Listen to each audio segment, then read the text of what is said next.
Shedlowsky, who most of us know or knew. I'm going to read his biography here. He's a longtime lost member and former treasurer and rockabilly legend. You'll see a little of that action tonight. He worked for 36 years as a vehicle development engineer manager, specializing in acoustics and noise and vibration, retiring in 1999.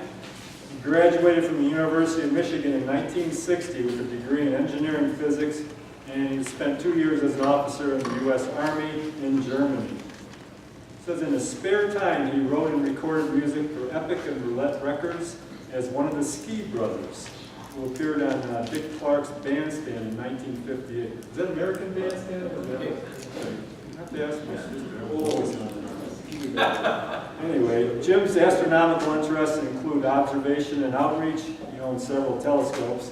But in recent years, his passion for astronomical history and technology has become a major factor in his life. He is a member of the McMath-Hulbert Astronomical Society and has visited a number of major observatories. He thoroughly enjoys the Lost discussion group. He and his wife winter in Mesa, Arizona. She thinks is better than our location here in Michigan for observing. And he participates in the activities of East Valley Astronomy Club. He took part in the Arizona Messier Marathon in 2009, earning a certificate for observing 104 Messier objects in one night. Something I will never do. Never. With that, go ahead, Jim. Good evening. Good evening. Tonight you will learn how the largest telescope mirrors on Earth are made by building a giant oven on top of a merry-go-round. And you'll learn how America's first national observatory was created under the direction of a Michigander, a neighbor here, and the man who designed and built the Hulbert Observatory here at Cranbrook. So, good evening, ladies and gentlemen. As Ralph mentioned, my name is Jim Shedlowsky, and some of you may recall that I have occupied this podium at Cranbrook as the main presenter for our September meeting for many years. I'm actually lined up for next year already. I don't know what I'm talking about, but we'll find out. Last July at our WASP discussion group get-together, I asked the group for suggestions on a topic for this year's presentation. John Blum was kind enough to remind me of my connections to Arizona and to suggest that a presentation of astronomical activities in that state could be interesting. Thanks to you, John, and so here we go. My connections to Arizona go back almost 50 years, to 1968, when, as a young vehicle development engineer for General Motors, I first visited the GM Desert Proving Grounds in Mesa, Arizona. At that time, the DPG was located in a remote, sparsely populated area in the far southeastern corner of Mesa, in the foothills of the Superstition Mountains. My technical specialty, noise and vibration, meant that often we would work at night, so as to have access to the scarce prototype vehicles. It seemed that the ride and handling guys always had top priority, and the day shift access. Working late nights under very dark, transparent, and clear skies reawakened me to an interest in astronomy, which I had enjoyed as a young boy. This sort of development work resulted in spending many weeks every year in Arizona for almost 31 years until my retirement from GM in 1999. My wife and I then became snowbirds and began spending our winter months in the same vicinity back in 2006. And we currently spend about 4 months every year in this now somewhat developed, but as we shall see, still astronomically attractive area. My interest in astronomy goes back to my youth and was stimulated along the way by my Arizona dark sky experiences, my continuing interest in the night sky, space exploration, and science in general. But it wasn't until my retirement in 1999 that I finally found time to indulge my passion. I also found the Warren Astronomical Society around that time, in 2002, and I've been fortunate to have made many friends, learned many things, and shared lots of satisfying moments with many of you.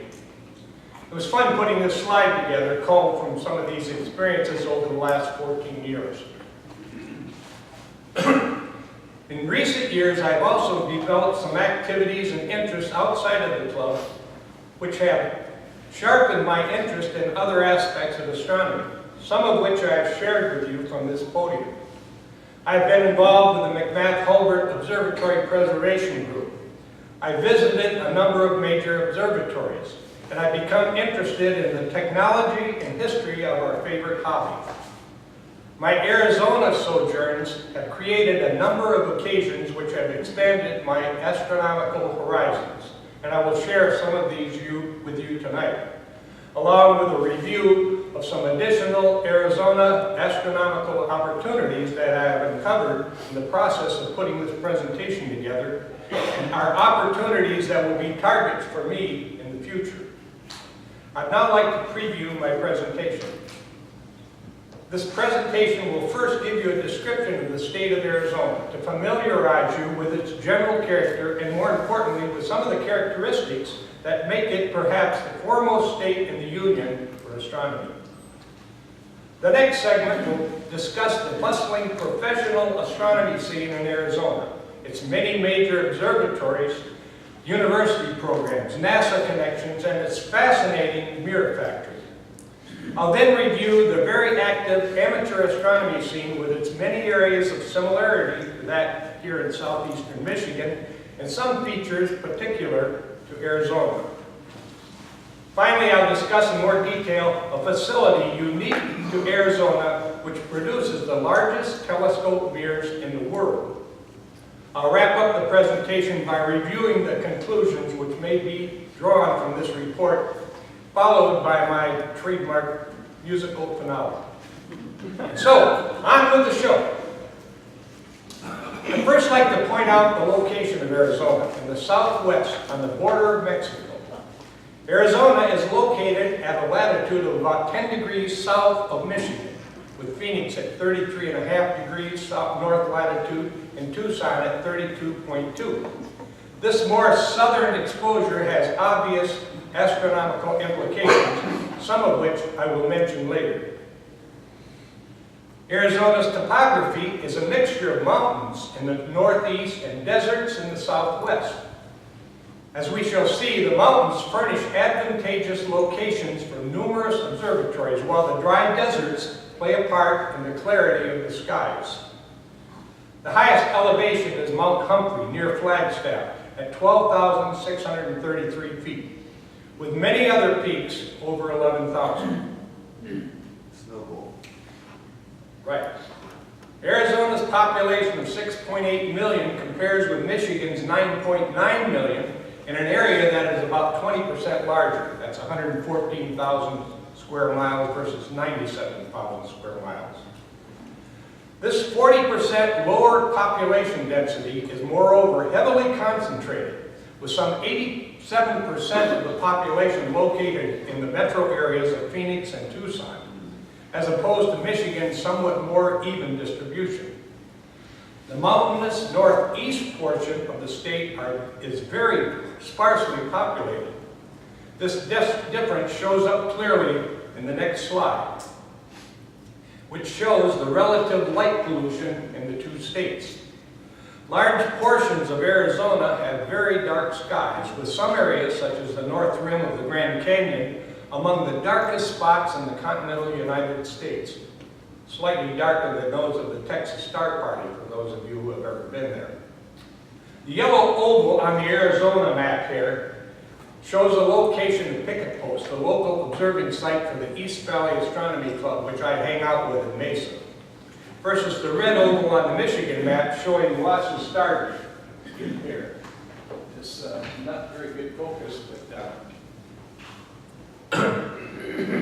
Picket Post, with a low mountain shielding from the light dome from Phoenix, is noticeably darker than our local site. Bill Beer's place is also shown by the small yellow oval up north near Cadillac for comparison on the Michigan map. Another important factor relating to observing involves how much of the time the skies are clear or free from our infamous Michigan nebula. You sure Michigan's the right color? Yeah, right. We had a good example of it over the weekend. This slide shows the relative annual cloudiness difference between the two states, which, when coupled with the significant difference in annual precipitation, as shown on this map, along with the corresponding difference in lower humidity, yields an abundance of cloudless nights with clarity and transparency, which we see in Michigan only occasionally.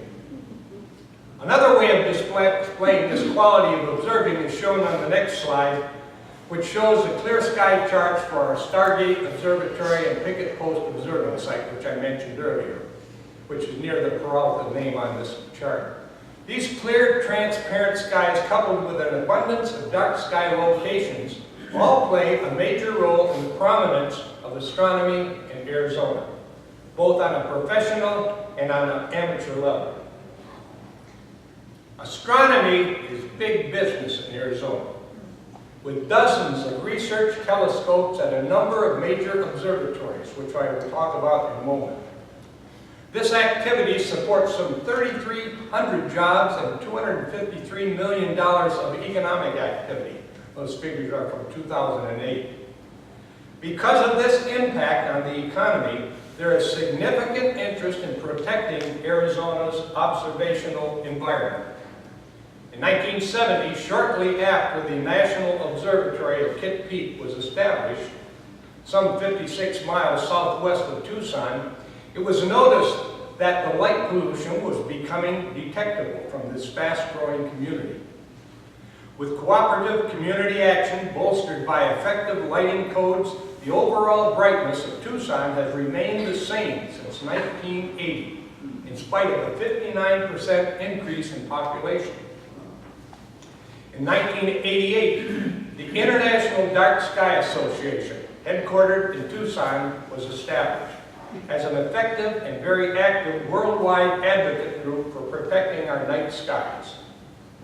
In 2001, Flagstaff, Arizona became the first international dark sky community in the world, meeting the strict standards established by the International Dark Sky Association. There are only 7 other such communities in the entire world. Arizona is serious about protecting its astronomical future. Arizona's involvement in big league astronomy began in 1894. Find my mouse. There we go.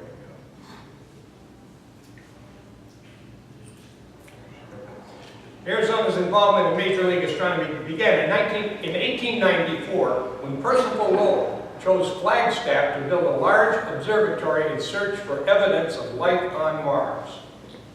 Today, Arizona's contributions to professional astronomy, astrophysics, and the nation's space exploration programs is extensive and may be divided into 2 significant segments, as is shown on this slide. The Karis Mirror Lab is a third unique category, which I'll cover in some detail later in the presentation. Much of Arizona's professional astronomy activities are carried on by its 3 state universities: Arizona State University, Northern Arizona University, and the University of Arizona. In addition to building, staffing, and operating most of the many observatories in the state, more about them later, these institutions are the key players in astronomical research and technology development, ground and space-based telescopes, and so on, and in many aspects of space exploration. Much of this work is funded by NASA and the National Science Foundation. Arizona State University's home campus is located in Tempe, a suburb of Phoenix, and while it does not operate or manage any of Arizona's many observatories, it has research access to most of them.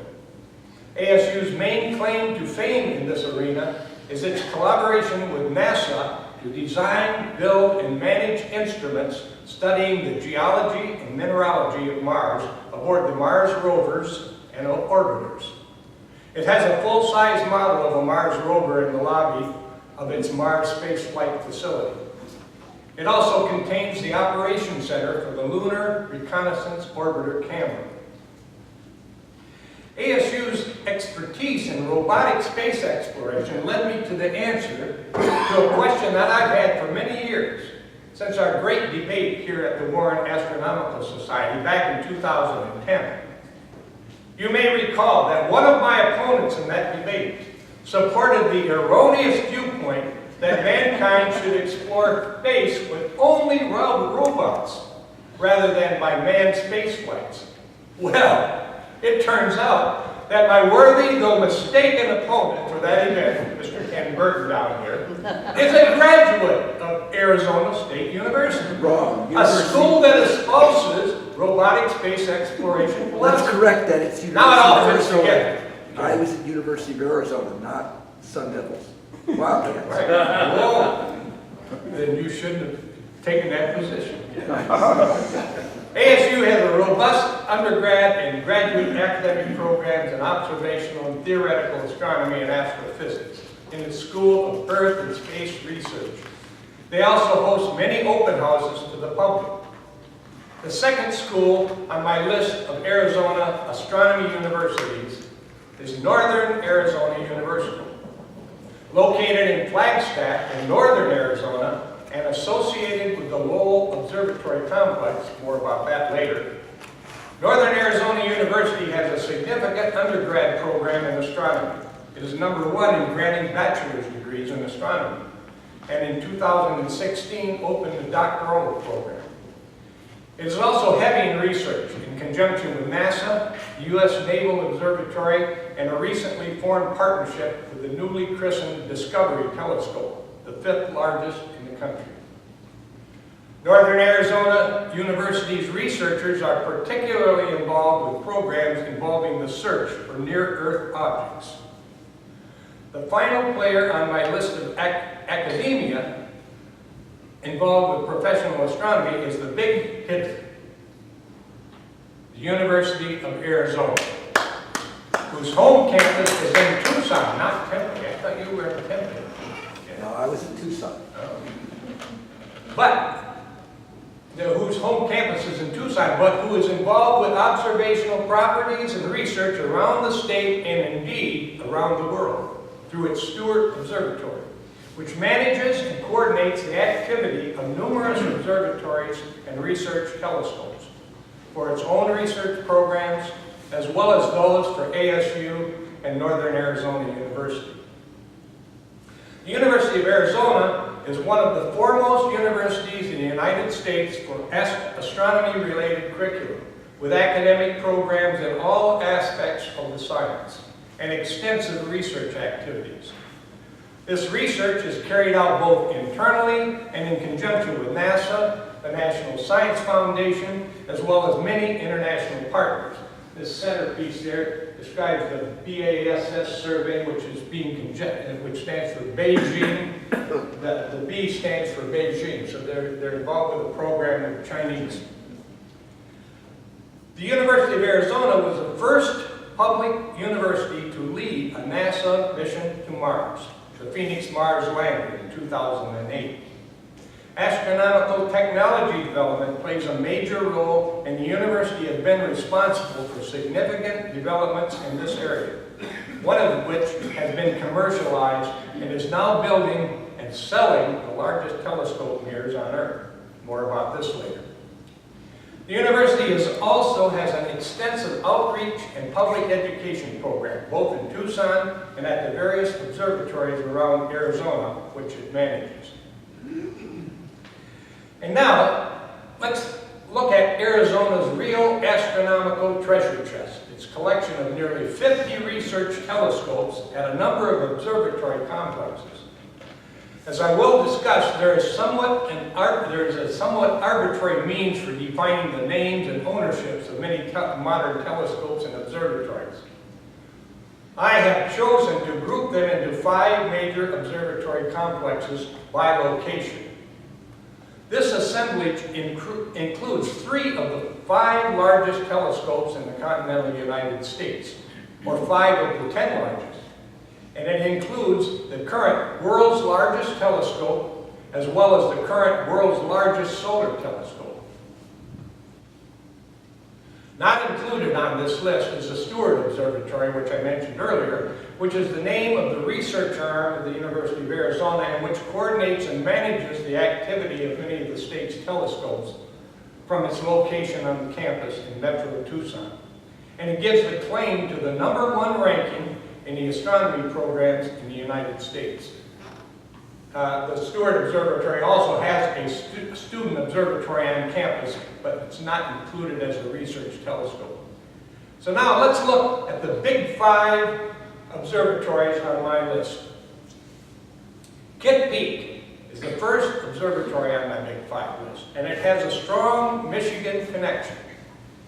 In 1954, Dr. Robert McMath, founder of the McMath-Hulbert Observatory in Lake Angeles, Michigan, was selected by the National Science Foundation to locate, plan, and organize the first U.S. National Observatory.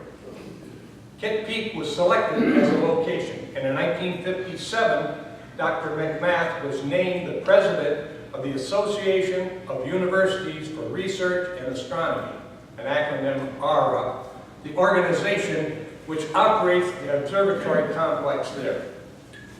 The McMath-Pierce Solar Telescope, the largest in the world, is named after McMath and Keith Pierce, another Michigander. You can see it circled in the photo here. As you can see on the welcome sign, both Michigan and Michigan State, the University of Michigan and Michigan State, are members of this organization and use these observatories and facilities at Kitt Peak. Kitt Peak is located 56 miles southwest of Tucson at an altitude of 6,880 feet. It has the largest collection of research telescopes of any place on Earth, with some 24 optical and 2 radio telescopes, some of which are shown here. The opticals range in size from the Mayall at 160 inches and the Win at 155 inches, and ranging downward in size.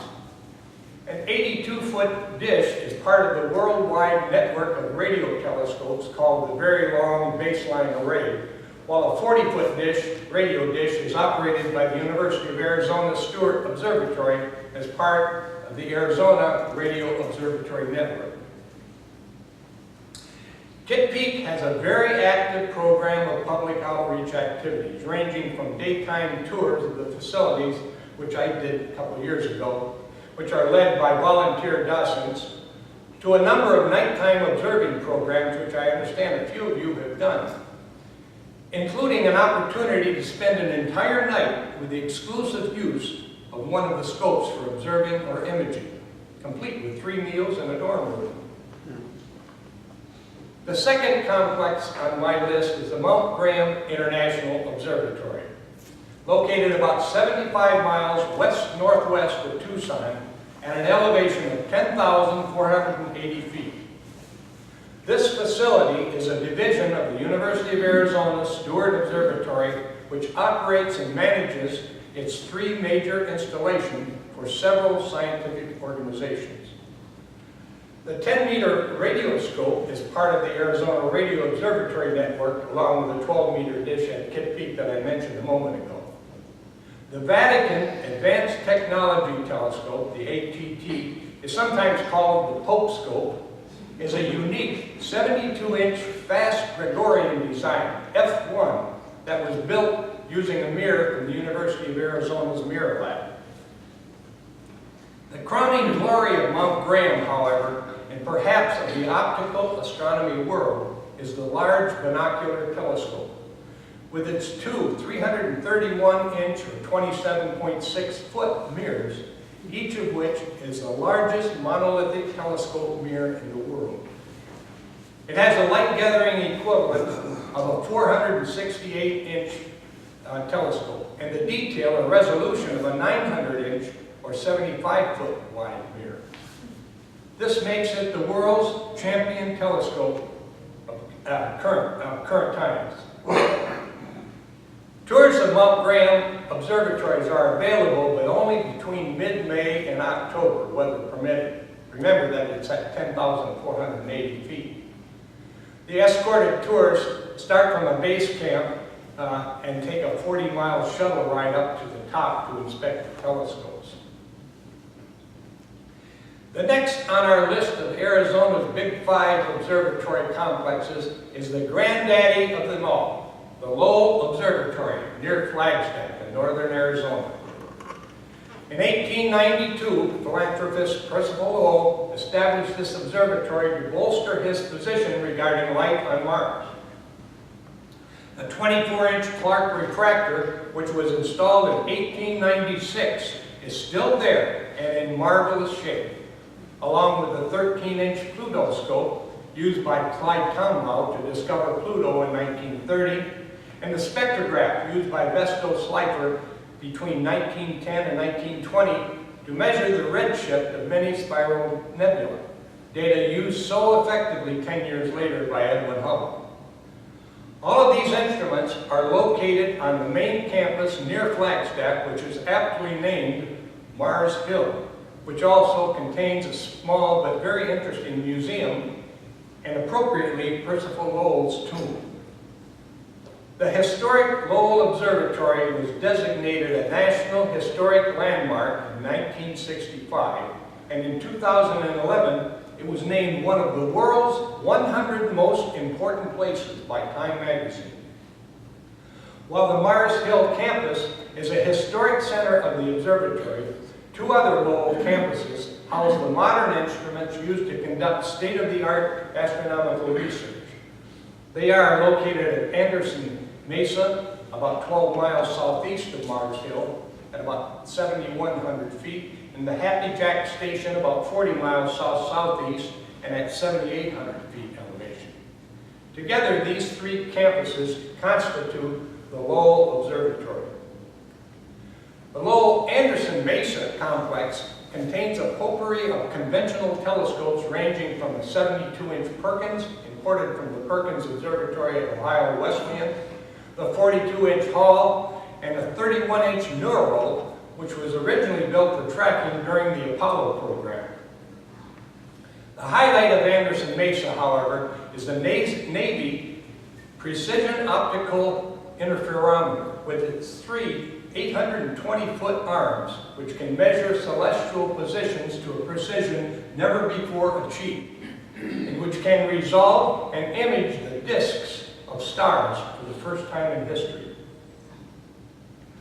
The Lowell station at Happy Jack has the newly christened, this is in 2012, 170-inch or 14.2-foot Discovery telescope as its lone tenant. This new technology telescope is the fifth largest in the continental United States and may be configured as an f2.3 at prime focus or as a 6.1 at its Ritchie-Chrétien bulb for a wide variety of research applications. The fourth observatory on my list of the Arizona Five is Mount Lemmon, located about 17 miles northeast of Tucson at an elevation of 9,160 feet. It is administered by the University of Arizona Stewart Observatory and has an array of 8 telescopes ranging in size from 61 to 20 inches. The research side of Mount Lemmon primarily uses these scopes in the Catalina Sky Survey and in searching for near-Earth objects. Mount Lemmon, however, has a second important mission that it takes very seriously: public education and outreach, which it conducts at its Sky Center, located on the observatory grounds. The Sky Center has ongoing programs open to the public at many different levels, from beginners to advanced astrophotographers. These programs are conducted through the University of Arizona's Astronomy Department and make use of 3 professional-grade telescopes ranging in size from 20 inches to the new 32-inch Showman, which are also available for overnight one-on-one sessions or even remote astrophotography use from anywhere. The final observatory that we'll look at tonight is the Fred Whipple Observatory on Mount Hopkins, some 47 miles south of Tucson, at an altitude of 88,850 feet. The observatory is owned by the Smithsonian Astrophysical Observatory and operated in conjunction with, again, the University of Arizona. The observatory has an array of research telescopes. However, its main claims to fame are the 256-inch MMT optical instrument, the third largest in the continental United States, and the Veritas array of 4 12-meter gamma-ray telescopes, which complements the satellite-based Fermi Gamma-Ray Space Telescope. Tours of the Fred Whipple Observatory are available on Mondays, Wednesdays, and Fridays from mid-March through November. This ends our tour of the major Arizona observatories, although there are many, many smaller private or nonprofit operations around the state. So now I'd like to move on to a discussion of the amateur astronomy scene in Arizona. With a plethora of dark sky nights, loads of astronomy activities, and like Michigan, lots of people interested in the night sky, it's not surprising that Arizona has a thriving community of astronomy clubs. Of the 16 clubs listed on this slide, 5 are in Metro Phoenix area, 2 in the Metro Tucson area, and the rest scattered around the state, mostly in the high country. The Circle Club on the slide belongs to the East Valley Astronomy Club, or EVAC, that is located in the far southeastern portion of the Phoenix metro area. This is the club that I hang out with during my winter stays in Arizona. As with southeastern Michigan, there's an overlap of astro clubs in this region, and John, you'd be comfortable as a member of several of them, I'm sure. For sure. The East Valley Club has similarities and differences compared to our Lost Club. They're about the same size, they're very much into outreach, and their meeting format would be quite familiar to any of you who are here tonight, although they only have one meeting a month. They will have a short talk or two, a snack break, and then an hour-long main presentation.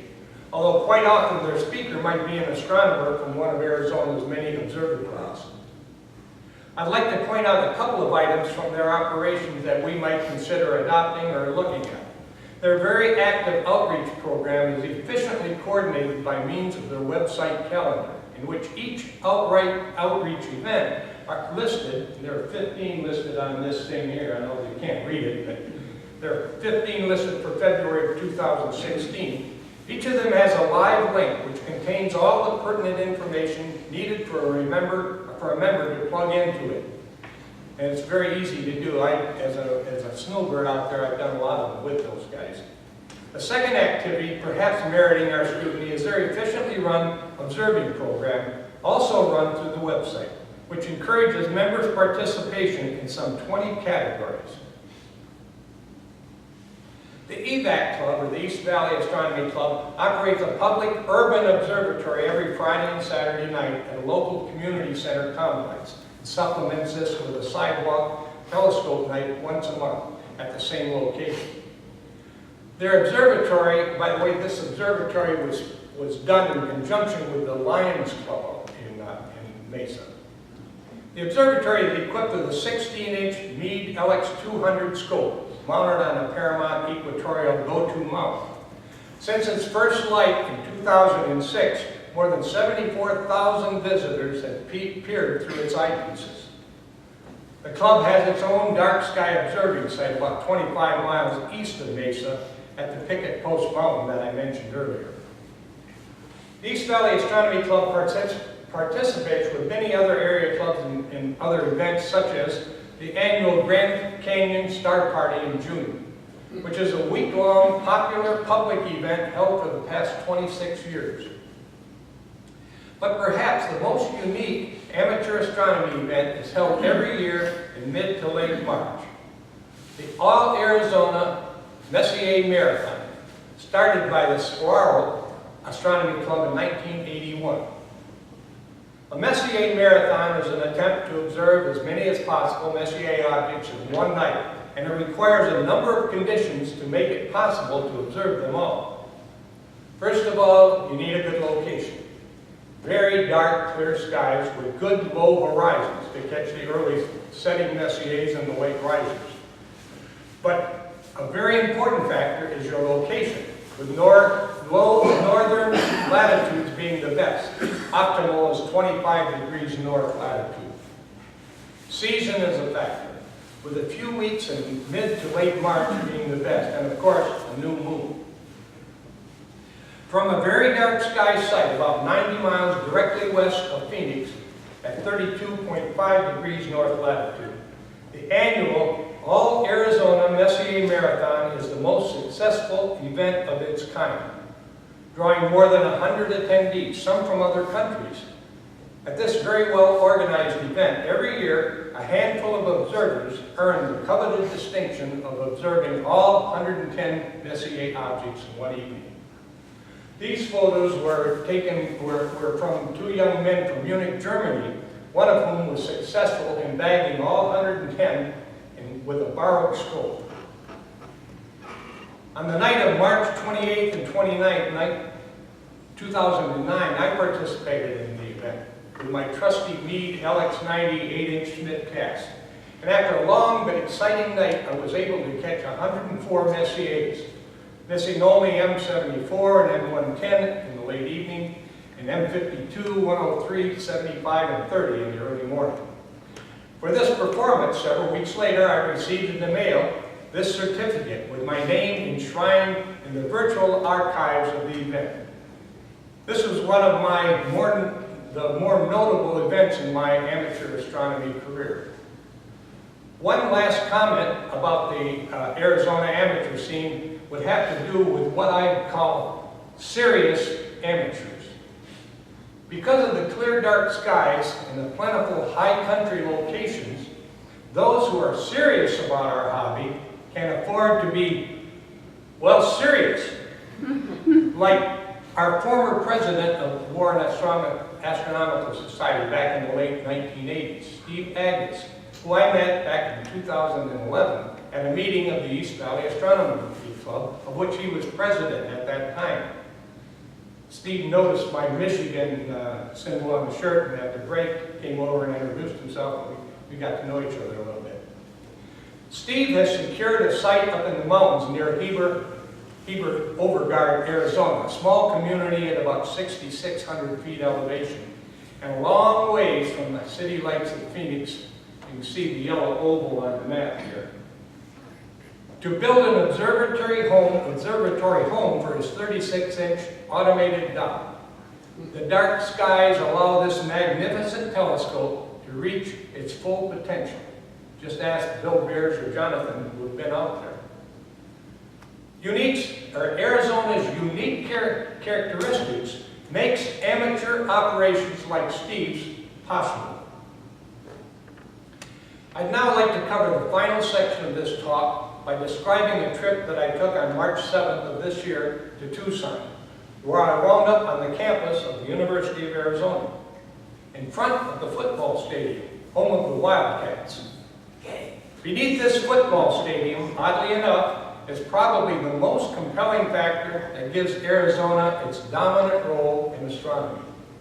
Not its dark, clear skies or world-renowned observatories, but a unique factory that produces the largest telescope mirrors in the world. This facility is currently producing the fourth of 7 27.6-foot diameter mirrors for what will become the new world's largest telescope, the giant Magellan telescope. Just as a matter of perception, I paced off the room here. This room is roughly 27.5 to 28 feet wide. So these mirrors would cover from one wall to the other. The giant Magellan, the world's largest telescope, the giant Magellan telescope, when it sees first light in 2020. The facility has built two 27.6-foot mirrors for the current world's largest telescope, the Large Binocular Telescope, as well as a number of other very large telescopes. This facility's history began in 1979, when the University of Arizona, experimenting with innovative ways to build large telescopes, built the very first multiple mirror telescope, the original MMT, atop Mount Hopkins at the Fred Whipple Observatory, as we discussed earlier. With this success, in 1980, Dr. Roger Angel, professor of astronomy and optical science, and a Thomas Edison of sorts of astronomy, created the University of Arizona Mirror Lab to develop a process for efficiently making large, lightweight telescope mirrors. Angel pioneered a process of spin casting a honeycomb structure mirror, which resulted in a lightweight, easily cooled mirror drawing with a front surface that achieved a parabolic shape by rotating the mold while the glass was in a molten state.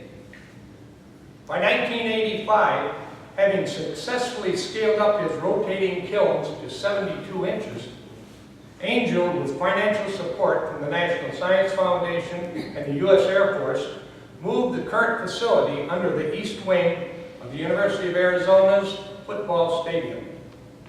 A large rotating furnace was built, and a series of mirrors as big as 138 inches in diameter were cast successfully. And so, by 1990, the rotating furnace was expanded to its current size, and a new wing was added to the lab to house 2 polishing stations and a test tower. The new furnace is large enough to spin cast mirrors up to 331 inches, or 27.6 feet, and it completed its first mirror in January 1997 for the large binocular telescope. As of 2016, the lab has produced 13 mirrors, and 8 of these were of the largest size. I'd now like to walk you through the fascinating process to build the largest telescope mirrors in the world. The first step is the construction of the mold on top of the carousel platform base of the furnace. The forms that are used to shape the honeycomb cells are a special ceramic material that can be flushed out of the finished mirror. Next, the chunks of special low E or low coefficient of expansion glass are carefully inspected to avoid impurities or bubbles. The appropriate amount of glass chunks is distributed across the mold. A 27.6 mirror will take approximately 20 tons of glass. The mold is then closed up in the insulated furnace or oven and slowly heated to over 2,000 degrees Fahrenheit and held at this temperature while the furnace and mold rotates at about 4.5 revolutions per minute for an extended period of months, and then slowly cooled, still rotating, for another extended cooling period. After the long cooling and annealing period, this mirror is removed from the mold and taken to the grinding station to smooth the parabolic surface prior to the final polishing, to achieve a surface so smooth that if the mirror were the diameter of the United States, the highest mountain would be only 1/2 inch high.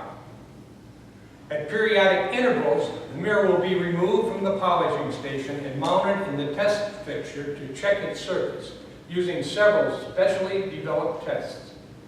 The polishing protocol uses a unique computer-controlled system with 18 actuators, which can be commanded to produce the spherical surfacing required for the 6 off-center mirrors for the giant Magellan telescope. I was told that this requires as much as 4/10 of an inch more glass must be removed from the parabolic shape in the deepest sections to achieve the proper figure. Just think about it now. You have off-center curvatures out here off of the parabola, so you have to correct the parabolic shape to a spherical shape to create an overall parabolic shape for this 7 mirrors of the telescope. These mirrors are destined for the giant Magellan telescope, which is now under construction in the high, dry deserts or mountains of Chile. This telescope will require 7 of these giant mirrors, each of which cost about $20 million and takes about a year to build. When complete, the giant Magellan telescope will be the largest, most advanced telescope in the world, with an effective aperture of 1,002 inches, or 80 feet. 4.6 times that of Keck, and a resolution of 10 times that of Hubble. One last comment about these huge mirrors. John asked me a few months ago how they would be transported to their destination, and I hadn't checked that out, so I did a little more research. They're obviously very large. The photo on the left is a picture I took when I was down at the lab in March. It was a mirror that was in storage. The second photo shows a 27.6 foot mirror on its way up Mount Graham for installation into the large binocular telescope. The mirrors then will be trucked to a seaport, then shipped to Chile or another destination, and then trucked to the mountain.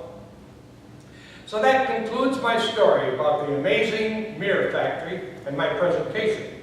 But now I'd like to conclude by reviewing some of the points I've tried to make about why to consider Arizona as an astronomy destination. As I discussed earlier, Arizona is an excellent place to view the heavens because of the clear, dark skies available for a high percentage of nights at a plethora of locations, including many at higher altitudes. This, coupled with a moderate climate and absence of mosquitoes, creates some great observing conditions. There are also many noted observatories with some world-famous telescopes to visit, tour, or experience. There is a very active amateur astronomy scene with many friendly clubs ready to welcome visitors and include them in their outreach activities or perhaps in a Messier Marathon. And I must insist that any trip to Arizona by anyone interested in astronomy should include a tour of the fascinating Richard Karras Mirror Factory.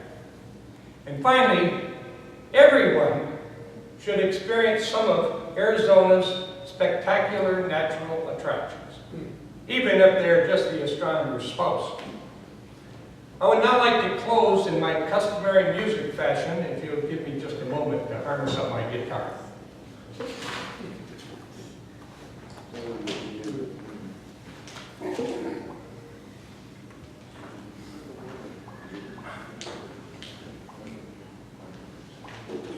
By the way, I'm without the services of Dick Galen's strap-on PA system that I've been using for years. I missed that.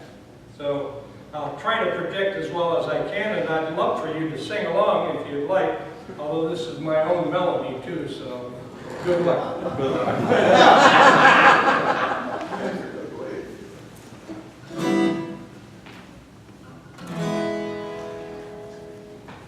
If you love astronomy and you want a good place to go, there's no place quite like Arizona, and tell you why it's so.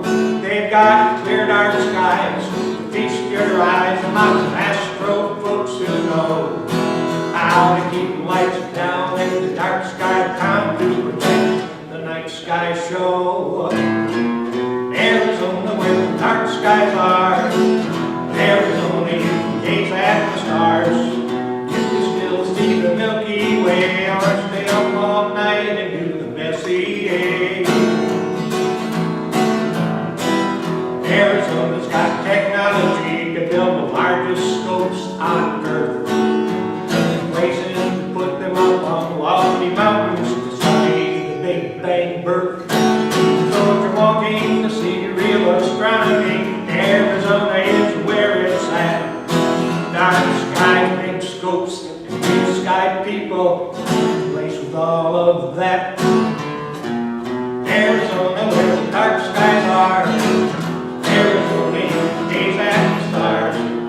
You can still see the Milky Way, or stay up all night and do the Messier. So if you love astronomy, Arizona is the place to be.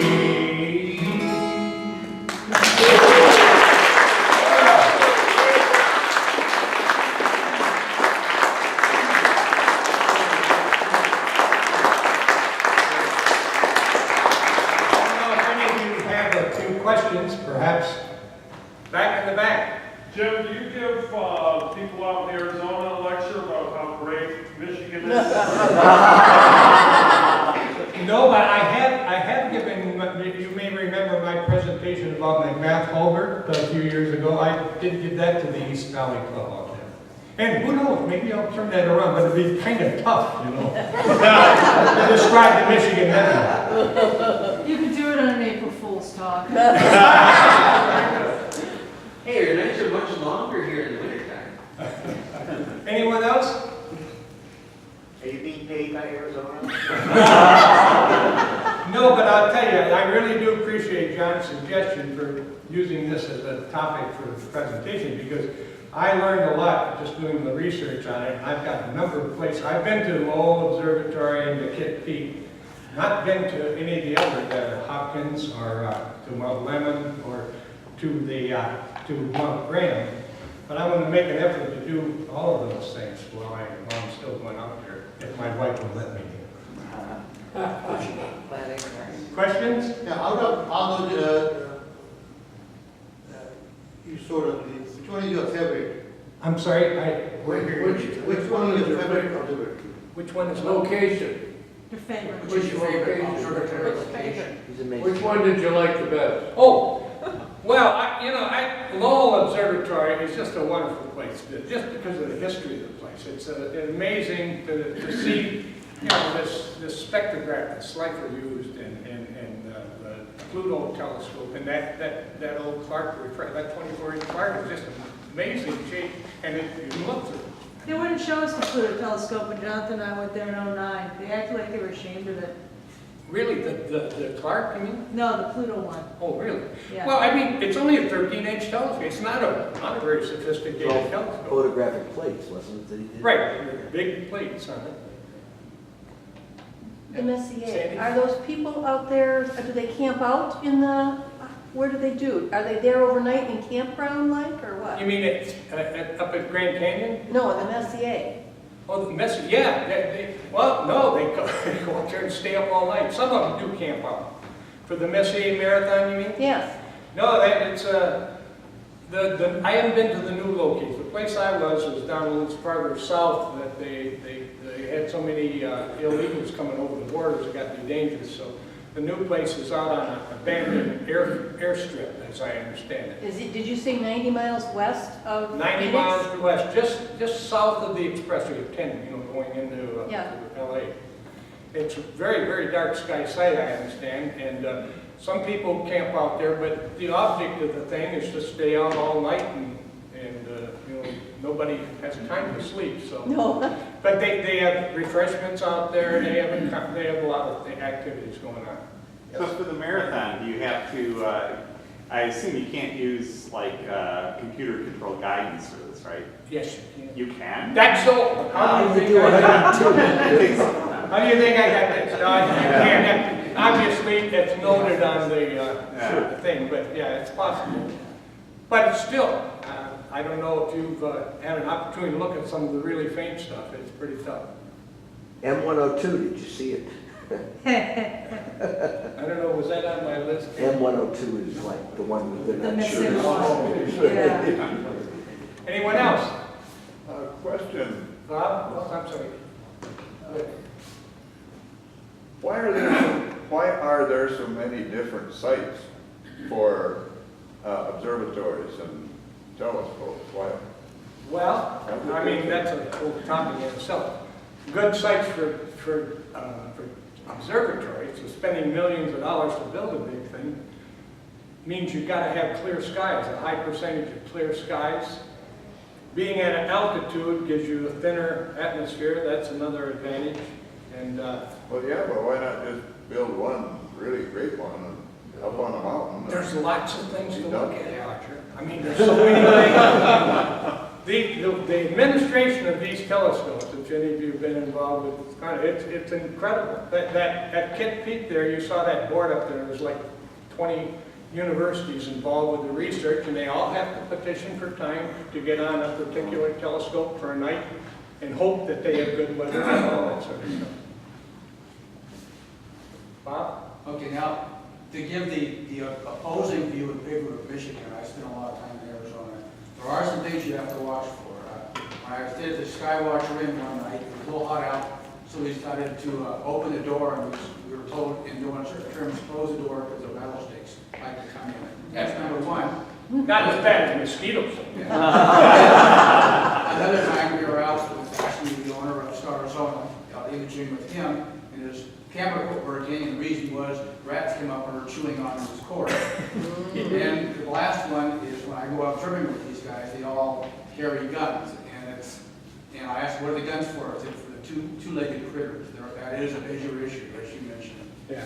Down south, like I go to Tucson, down south, and there are some major issues with that. Yeah, there are, and that's the reason they moved their Messier Marathon site about 3 years ago. There was one thing that I noticed that was really very interesting. You talked about the light pollution situation, and I went to the foothills behind Tucson. It was about 20 miles from Tucson, and you could, looking in the direction of Tucson and Phoenix, Tucson was 20 miles away, and Phoenix was 120 or whatever the heck it is from where we were. And Phoenix outshone Tucson by way more than the difference in the population. There's a major effort going on in Phoenix about that problem, but so far, Tucson is pretty much under control as much as you can be in a major metropolitan area. Flagstaff, of course, is the model city for the state. Anyone else? Roger? Oh, I'm sorry. How do you preserve a dark sky? There's a dark sky association or something, I think you. It has to do with the design of lighting fixtures and convincing the community that you can get more effective light by doing things right. Engineering light things that have deflectors that focus the light down and so on and so forth. But it's a societal thing, and you've got to convince administrators and government and people, the public. In Arizona, there is a significant impetus to do that because it's a big business. There's ordinances too, which but it's still an ongoing process. It's not just in Arizona. Our own clubs do, like Joe Toko, who's all up talking to, actually my son and a couple other scouts. They want to know what his project was, which was reducing the light. And now Stoney and Wolcott they're trying to join them. They want to reduce their footprint. Great. So it's not just Arizona. I mean, anywhere you go to, if the people have enough care about it and talk to the parks or whatever, they'll do it. That's really what's got to happen. The International Dark Sky Association operates throughout the country and around the world, and they're making a real effort. And then go to their website sometimes. We have several parks in Michigan that are. We have 6 of them now. 6 of them now are accepted of that. Okay, thank you very much.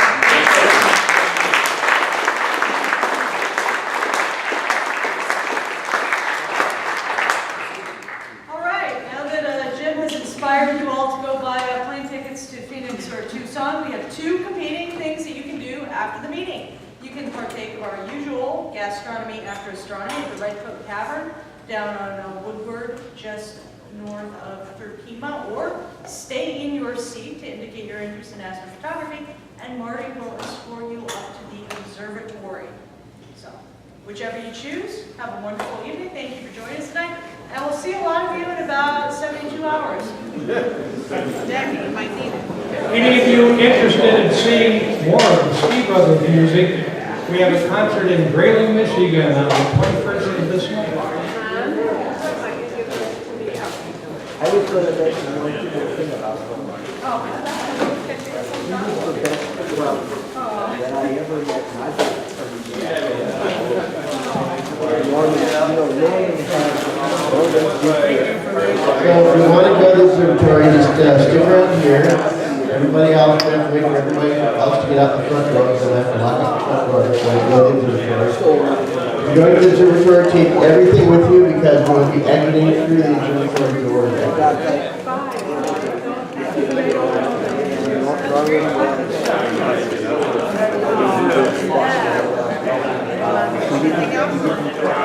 Take